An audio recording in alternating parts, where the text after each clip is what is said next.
Olá, com a graça de Deus, nós estamos começando mais um estudo bíblico. Hoje nós vamos falar daquelas pessoas que não querem trabalhar. A Bíblia fala: a sentença que Deus deu no jardim do Éden foi: do suor do seu rosto comerás. Mas tem pessoas que querem comer do suor do rosto das outras pessoas, principalmente as pessoas brasileiras, né? Essa cultura de se dar bem em cima das pessoas. Aqui aos Tessalonicenses,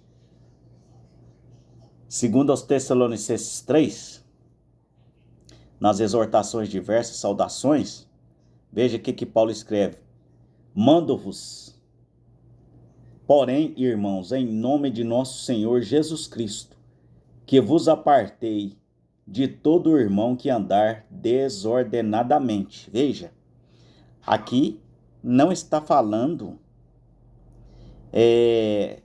das pessoas de fora da igreja, e sim, aqui está falando de irmão de igreja mesmo. Veja, se o irmão da igreja estiver andando desordenadamente, são aquelas pessoas que não pagam suas contas, deixam as contas enrolarem, não administram bem as suas finanças, então são pessoas desordenadas. E não segundo a tradição que nos recebeu, porque vós mesmos sabeis como convém imitar-nos, pois que não houvemos desordenadamente entre vós, nem de graça comemos o pão de homem algum, mas com trabalho e fadiga, trabalhando noite e dia, para não sermos pesados a nenhum de vós.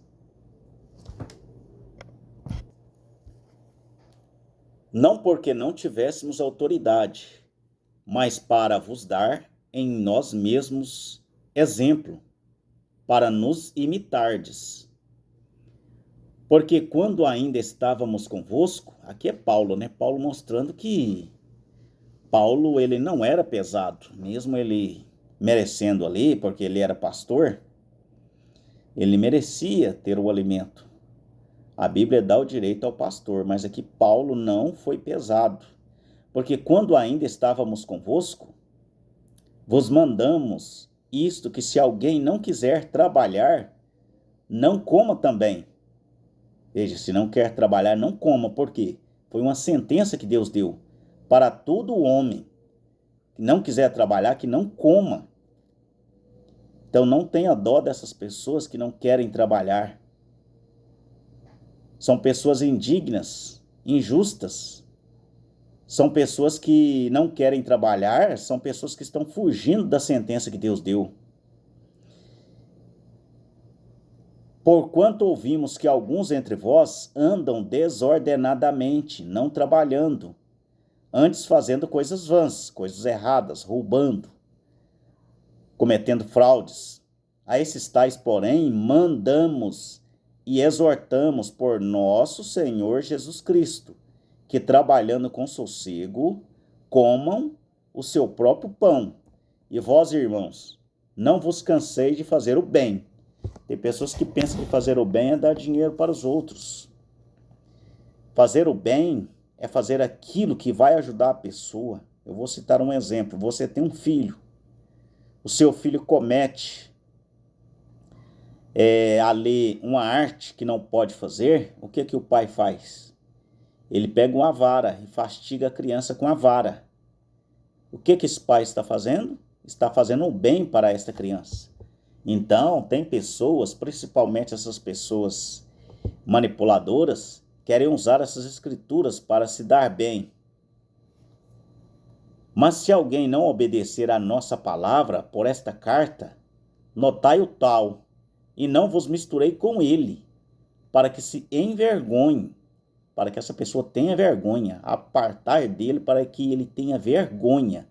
Todavia não tenhais como inimigo. Não é para ter a pessoa como inimigo, mas admoestai-a como irmão. Ora, mesmo o Senhor da paz vos dê sempre paz, de toda maneira o Senhor esteja convosco, todos vós.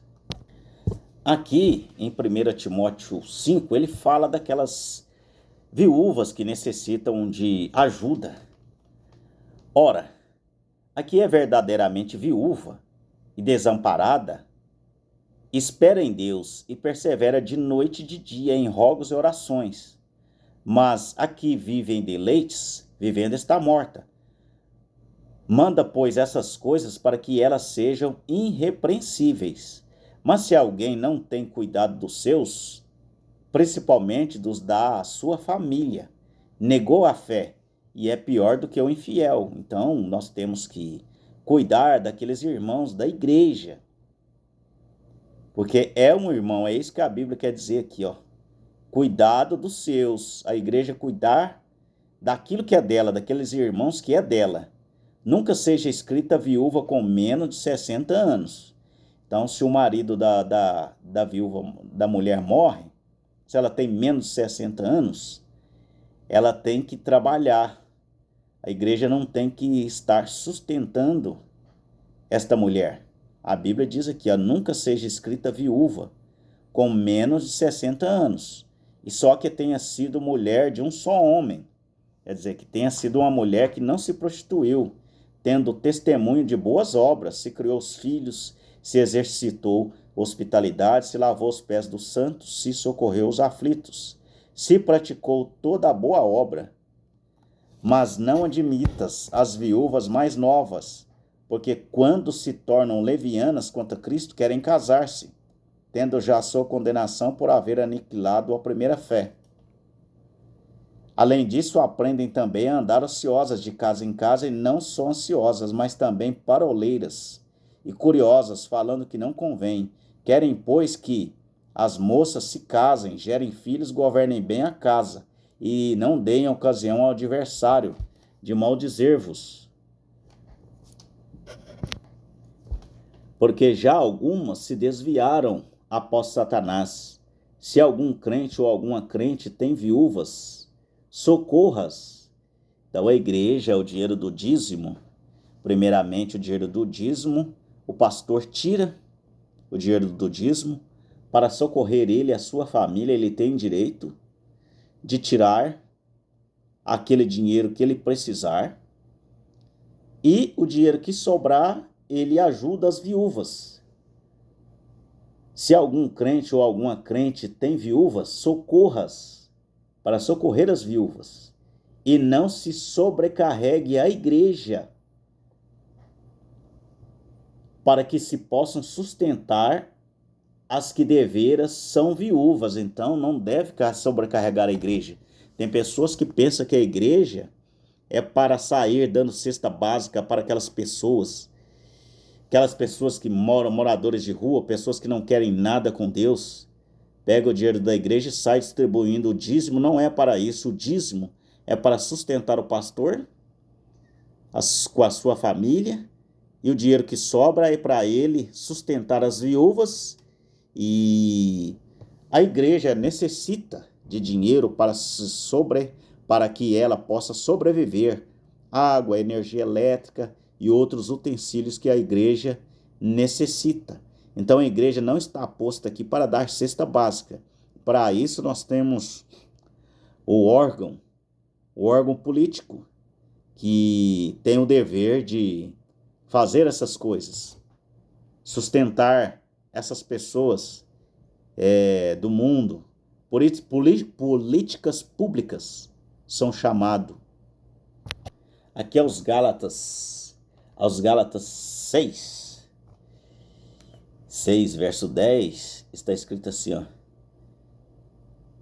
partir do verso 9: e não nos cansemos de fazer bem, porque a seu tempo ceifaremos, se não houvermos desfalecido. Então, enquanto temos tempo, façamos o bem a todos, mas principalmente aos domésticos da fé. Então, para isso, os dízimos é para aquelas pessoas que estão ali, os domésticos da fé. São pessoas que dizimam, são pessoas que estão ali orando, são pessoas tementes a Deus. Então, essas pessoas merecem ajuda da igreja. Não aquelas pessoas que estão desviadas ali, que só procuram a igreja para ter lucros e benefícios. Tem pastores que pegam dinheiro da igreja e saem fazendo galinhadas, saem fazendo comidas e distribuindo para essas pessoas, para esses moradores de rua. Isso é errado. Isso é errado. Tem muitas pessoas que não querem nada com Deus.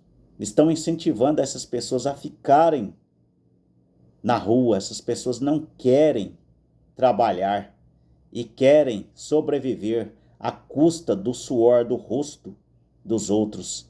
É claro que nós não podemos generalizar, mas na maioria das vezes são pessoas aproveitadoras.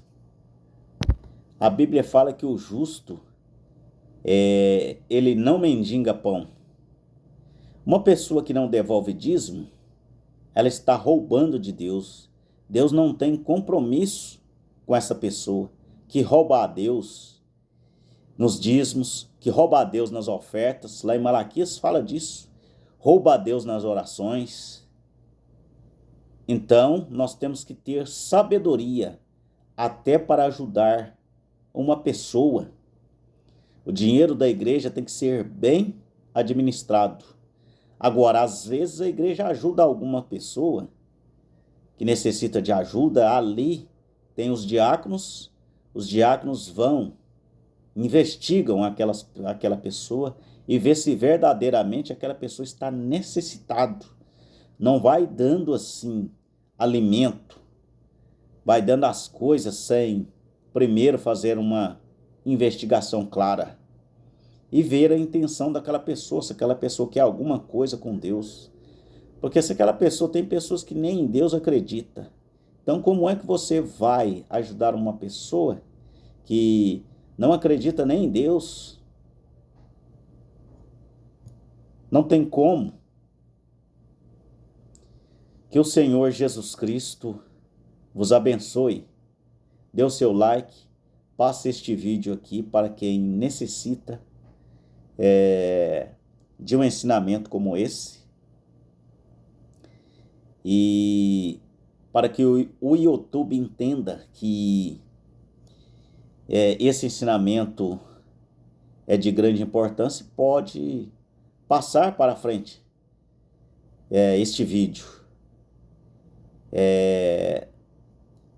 Nós necessitamos de sabedoria do alto. Nós necessitamos desta sabedoria, que é a palavra de Deus. A palavra de Deus, ela contém tudo, irmãos. Tudo. Todos os mistérios, todas as respostas estão nas Escrituras Sagradas. Que o Senhor Jesus Cristo vos abençoe.